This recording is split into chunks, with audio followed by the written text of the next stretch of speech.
Let me give you 3 tips that will help you for any family law court hearing case. Tip number 1, make sure you are focusing on your strategy just as much as you are focusing on the other party's documents and their strategies.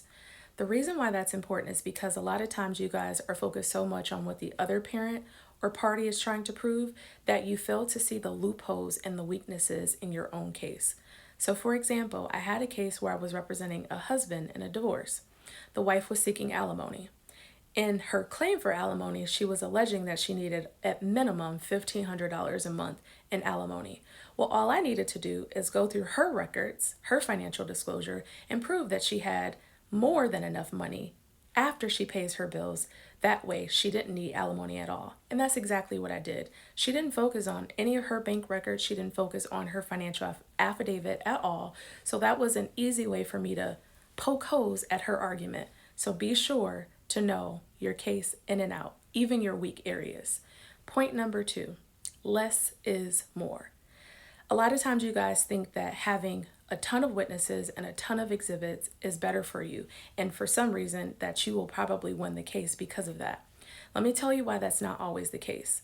Remember, you want to keep the judge's attention, so the more witnesses you have, the more information that the judge is going to have to retain and remember. And a lot of times you guys as witnesses are repeating the same thing, so it's redundant. So if you're going to have 5 people saying the same thing, why not just have one good person saying everything, right?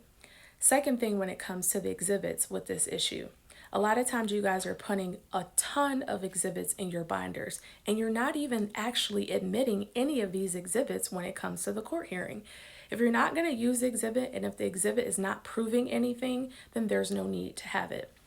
The final point on this big item is, if you're going to call a witness and if you are going to have an exhibit, make sure that this witness and exhibit speaks to an issue in your case. So this means if your witness has never witnessed any exercise of time sharing with you or the other parent, and this witness knows nothing about your financial status or the other parent's financial status, then they cannot speak to child custody and they cannot speak to child support because they don't know anything. So there's no point of calling them just to say how great of a person you are and how they believe you are a great parent. They're not needed.